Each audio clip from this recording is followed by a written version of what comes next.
What is cooking, everybody? So this is the first try at this thing that we're going to call Bullchat.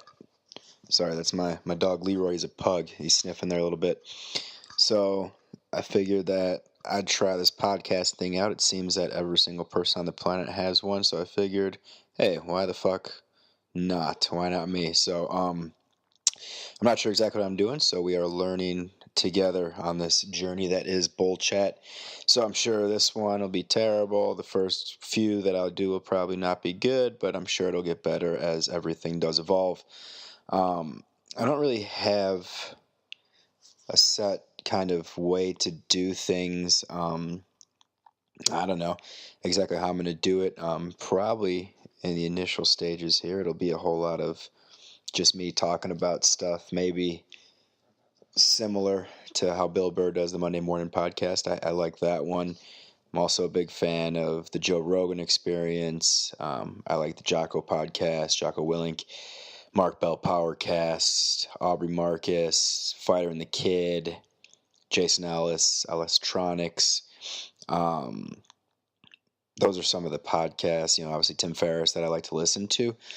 So, in the meantime I wouldn't even know how to plug a guest in. I have this one like shitty microphone in a MacBook hanging out in my apartment in beautiful Chicago, Illinois. So I guess for the time being, it's me, Leroy, and talking about what we want to talk about. But I did kind of make a little outline of what this episode, I guess you would call it, is going to go over. So first of all, I guess what this thing is going to be about in general. So it'll probably be about things that I find interesting, and if you find these things interesting too, you might like them. If you don't, you probably won't like this. So some things that I find interesting. So obviously Chicago sports, find those extremely interesting. So the Chicago Cubs fucking blew it today, and we have to go to a game 5. So if they keep dicking around, we will not be talking about them much anymore because their season will be over. I don't know what the hell you're doing. Lester's coming in, and when you're down 1 out of the bullpen in a shitty day, I'm not even going to get into it. I'm pissed off. But anyhow, Chicago Cubs, on a lighter note, the Chicago Blackhawks, who know what it's like, to be consistent, right? So I love the Blackhawks. Hockey season's long. It's starting up. We're looking good in this preseason. Got some of the boys back. Got your Sod. Got your Shappy. So there'll be a lot to talk about on that. Obviously, the Bears, not much to talk about winning. Monday night was pretty sweet. It was 0 Mitch 30. Mitchie boy came in, didn't look too bad. It was exciting at least watching him, run the bootleg and cringing every time he's thrown across his body. So that'll probably be interesting for weeks to come. Bulls, not so much. I could give a shit. Michael Jordan was my hero. Big fan of the 2 3-peats, but other than that, not so much. I'd much rather watch Carolina college basketball or something like that. So in terms of sports, that obviously other sports, UFC, jiu-jitsu. So those are some things I like. So we'll talk about those type of things. Things outside the realm of sports. Well, I guess I'm into lifting weights, staying active, staying fit. So, I like trying different things, if experimenting kettlebells, powerlifting, different diets, different exercising, trying new things, eating new things. So I'll definitely talk about things like that. I like music, movies, popular culture. Well, I guess not popular culture so much now, some of it now, but it'll relate back to like 80s, 90s, early 2000s. That's my shit, so maybe drawing some comparisons there. So that could be pretty fun.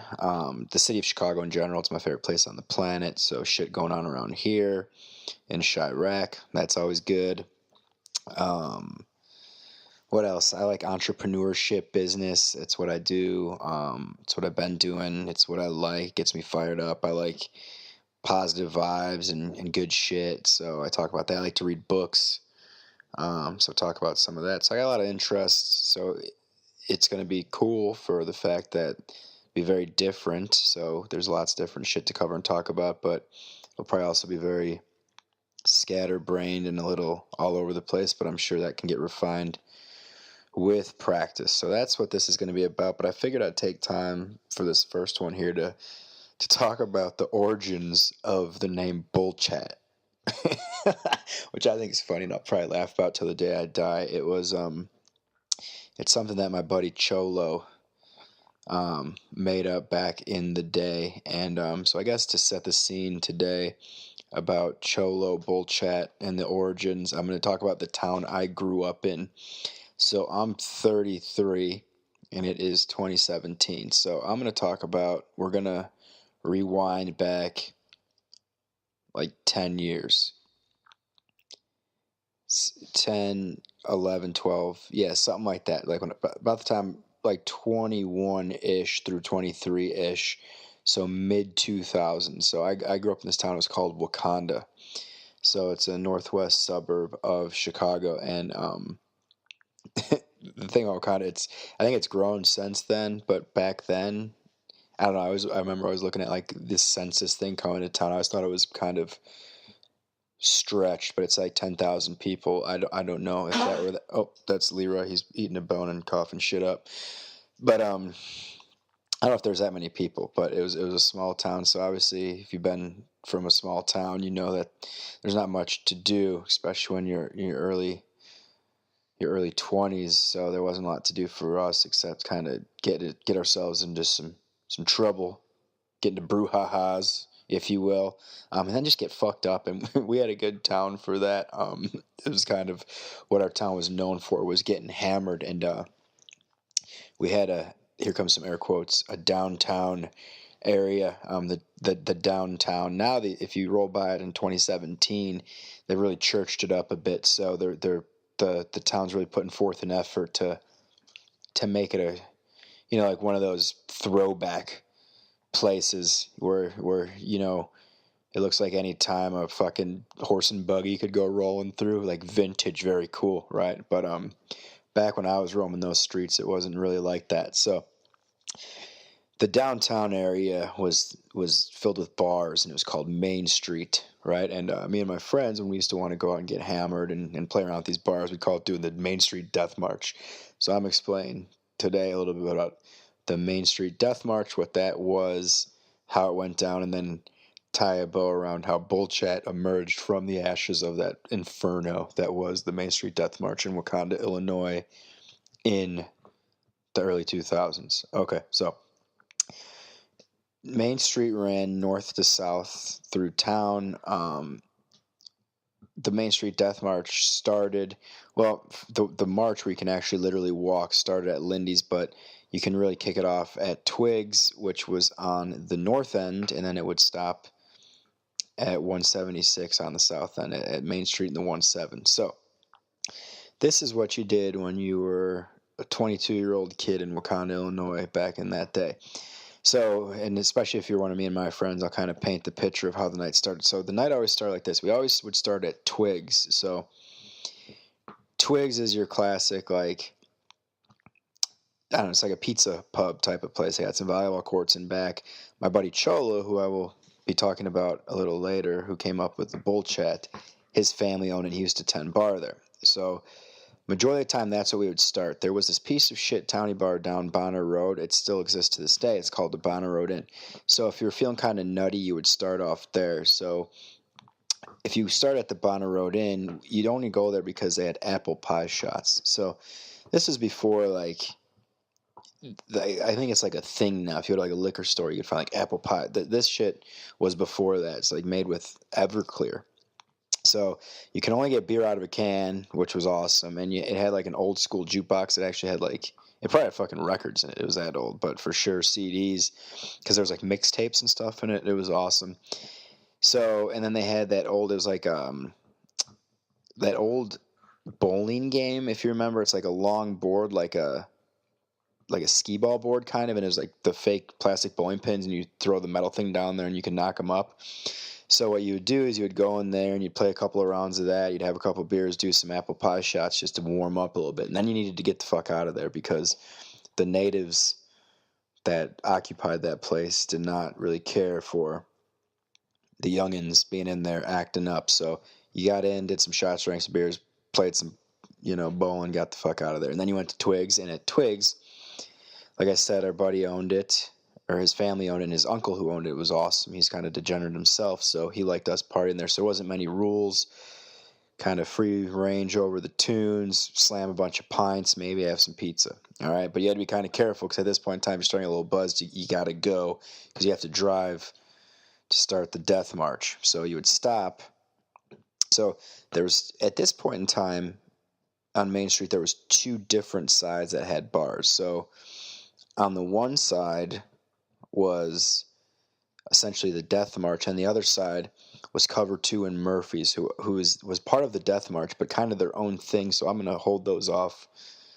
This is going to jump around a little bit already, so I apologize. So you'd park your car at Lindy's, all right? So back at this time, Lindy's, I don't know if it was still the old bar. So Lindy's, it's right on the lake, so there's this lake in town, Bangs Lake, and this bar was right on there.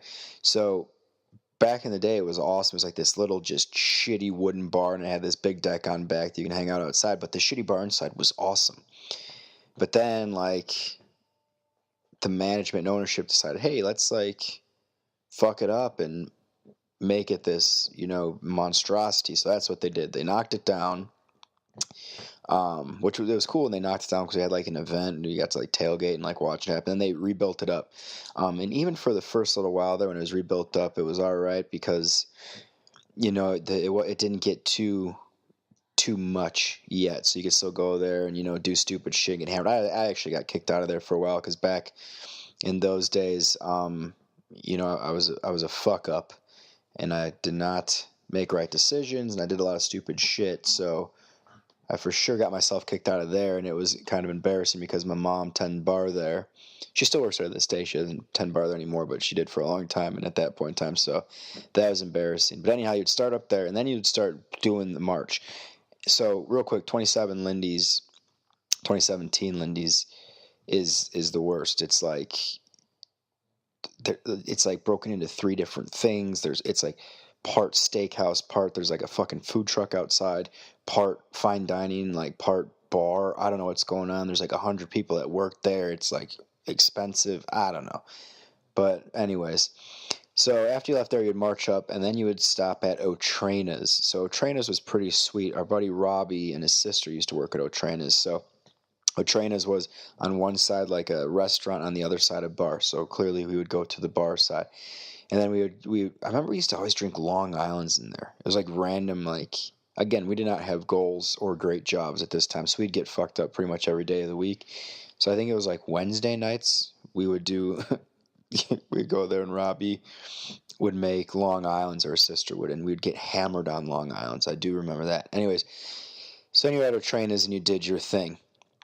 And then what you would do is you would continue to walk after that, and you would reach the Village Inn. So I'm going to probably have to get back to the Village. So at that point in time, the Village was like the spot, right? Like if you're, 21 to like in your 30s, but then there was like random older dudes trying to be young hanging out as well. But that was like the spot you were at. But if it was too early in the night, you definitely didn't want to go there. So I'll kind of hold that off until a little bit later. Anyhow, so after that, then there was Tom's Tap. So Tom's Tap was awesome. It was just a complete shithole. And it was great. My buddy Jay Rowe, him and I, when we were like 21, had gotten in a fight with some folks at the Village, and he got kicked out of there for life. So we would go to Tom's Tap and do a lot of drinking there because him and I went out together a lot. So we like go to the Village and recruit people to come to Tom's Tap. But yeah, we used to like piss in the garbage cans, and there was just no rules. It was great. For New Year's Eve, so first of all, the hours were, it closed at 3 in the morning and it opened at like 6 in the morning. So it was only closed for 3 hours.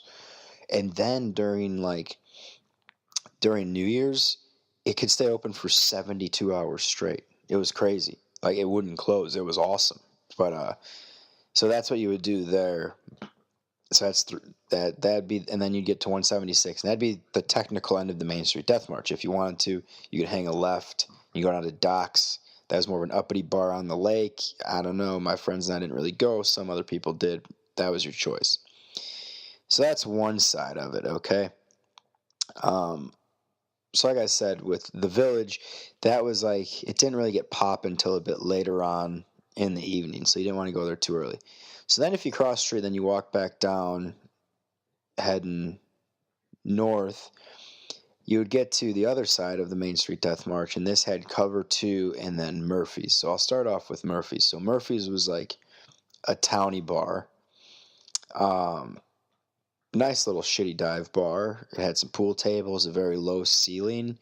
And again, folks didn't really like it if the younger kids went in there, but to be fair, the younger kids didn't like going in there, so it didn't really matter. Me and my friends would go in there because we liked shitty places, but other than that, that was kind of that. And then there was Cover 2. So at this point in time, this place was like the mecca of just fuckery. So how Cover 2 came to be. So there was that bar, the Village, I was telling you about. So my buddy Mikey, he used to be a part owner of the Village, and something had happened. I'm not 100% sure, but he was not a partner there anymore.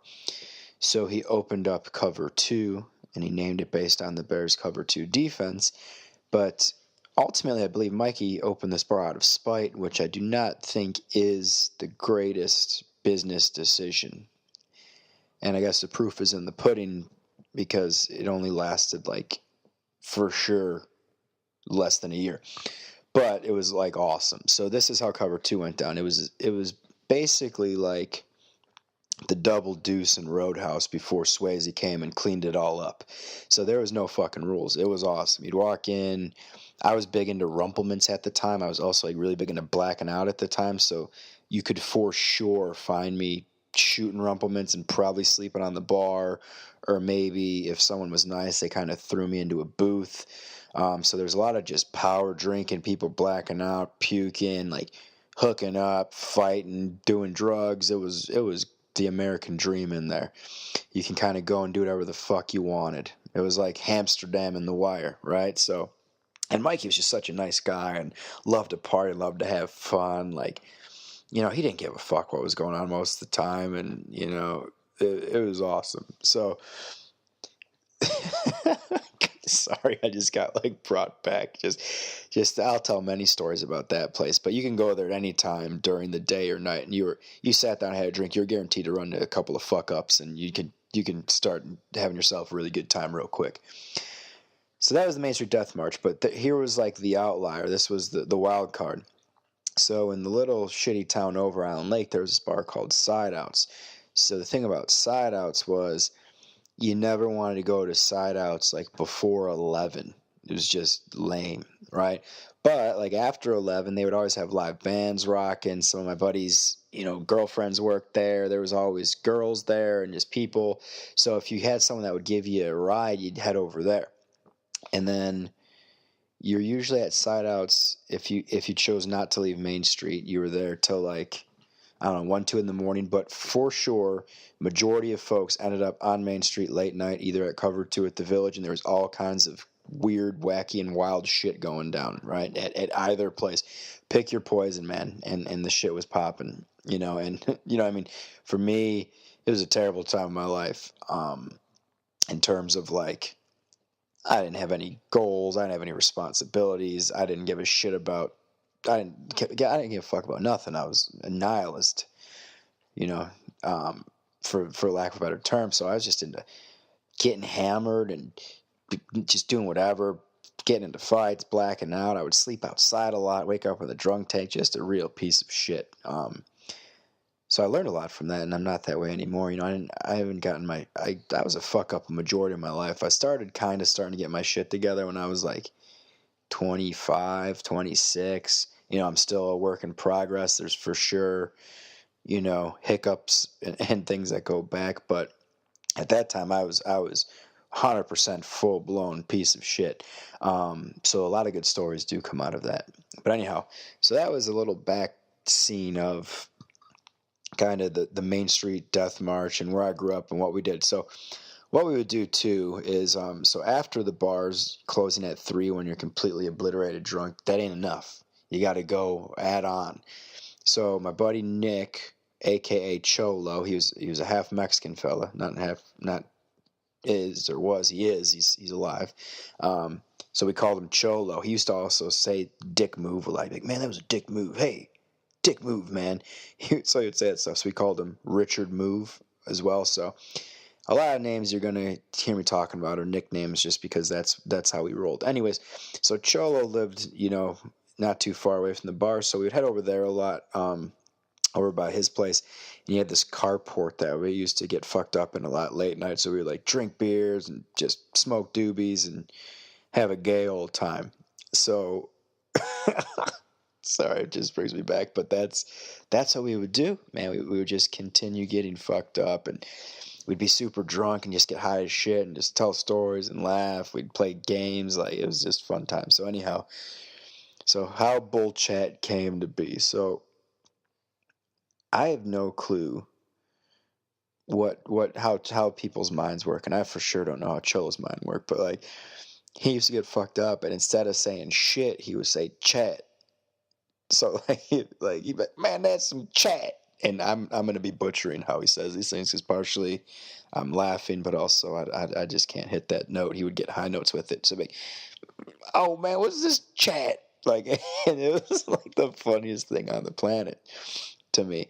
And if he didn't like something, man, that's some bullchat. So I'm like, what? And he's like, man, that's some bullchat. And it was so funny to me. So like, I remember one day we were a bit tuned up, and we got pretty high, I believe, and we were talking about it'd be kind of funny if we had a television show called Bullchat. So we envision like this: it would be like your average, kind of talk show. So it's your Johnny Carson, with your Ed McMahon. It's your Conan with that guy he's got. It's your, Jimmy Kimmel with, if he's got some. I don't watch that shit, but anyhow. So I would be like the guy behind the desk in the suit, and then there'd be like a couch. We'd have guests, right? And then Cholo would be sitting on the end, and he'd be wearing a suit as well.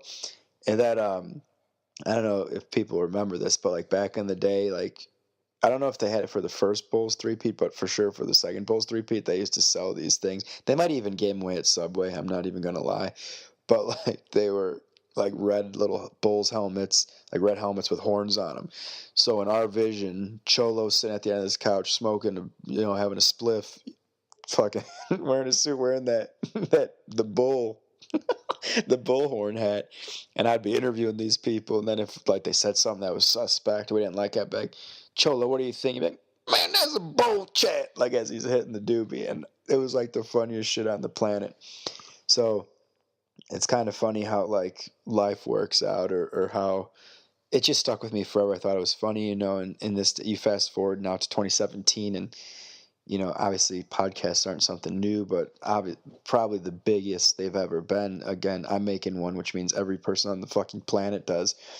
So now I kind of have the forum to be able to put into play the idea that a couple of stoned young men came up with in a carport, probably fucked up at 3 a.m. on a Tuesday, because that's the stupid shit we used to do.